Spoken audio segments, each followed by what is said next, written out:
Allahu Akbar, Allahu Akbar,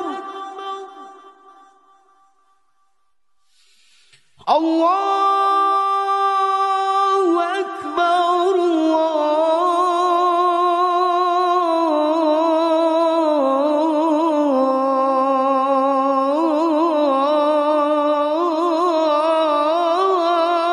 Allahu Akbar.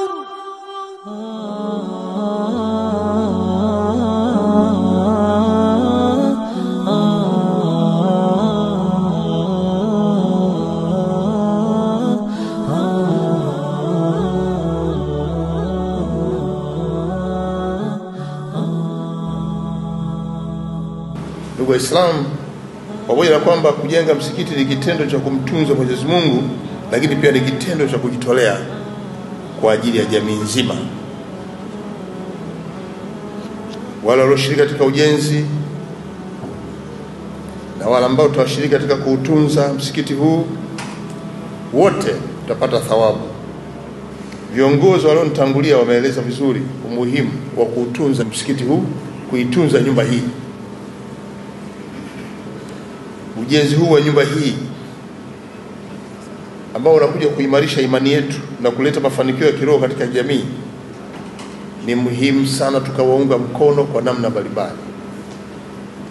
Lakini pia tunapokuja hapa tujue kwamba ni nyumba inayotutaka tuendelee kuja kila siku, na kwa hiyo tunawajibika kuitunza.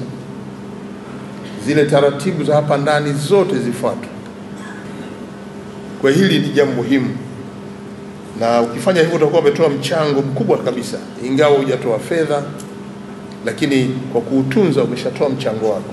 Kwa hiyo tuendelee kutoa mchango wetu kwa kutunza eneo hili, na msikiti huu ambao sisi tunauona kama jambo muhimu.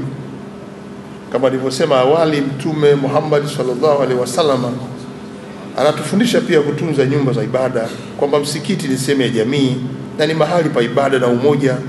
Na kupitia hadithi ya Bukhari, Mtume sallallahu alaihi wasallam alisema pia, naomba kunukuu vile vile, na nukuu hii inafanana na ile ya mwanzo, lakini ina maana yake. Mwenye kutunza nyumba ibada kama vile anavyojenga atakuwa katika hifadhi ya Mwenyezi Mungu. Haya yote ni mafundisho tunayopata kutoka kwa viongozi wetu akiwemo Mtume sallallahu alaihi wasallam. Kwa hiyo basi, waumini wote tunawajibika kuhakikisha kwamba utunzaji wa msikiti huu unakuwa ni wetu pamoja. Tunajua kutakuwa na kiongozi mkuu atakuwa anasimamia maelekezo. Jukumu letu ni kufuatilia maelekezo hayo. Sisi kama serikali tunasisitiza na tunaomba sana viongozi wa dini tuhubiri jambo hili la amani na mshikamano katika nchi. Tunajua mnafanya, lakini wasihi endeleeni.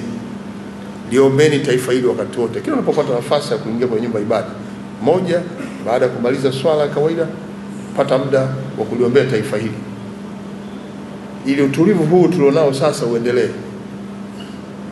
Fikiria hapa sasa, tumetulia hivi, roho yetu tumetulia safi kabisa, afu ndio bomu linaanguka hapa. Unakimbilia wapi? Unapitia mlango gani? Hiyo adha, yani tuachane na mambo yote ambayo yatatuletea adha kwenye maisha yetu ya kila siku. Serikali inapata faraja sana inapoona viongozi wa dini wakati wote mkihubiri amani na mshikamano. Na mmefika mahali pia mmeunda hata taasisi za kukutanisha viongozi wa dini kuzungumza lugha moja tu ya amani na mshikamano katika taifa. Jambo hili haliko kwenye nchi nyingine, unalikuta Tanzania tu. Mwenyezi Mungu taifa hili amelipenda sana, na sisi tusijisahau kwa kupenzi huo. Lazima tuendelee kuyadumisha mapenzi hayo, ili taifa hili liwe ni mahali pa uhakika wa kila mmoja.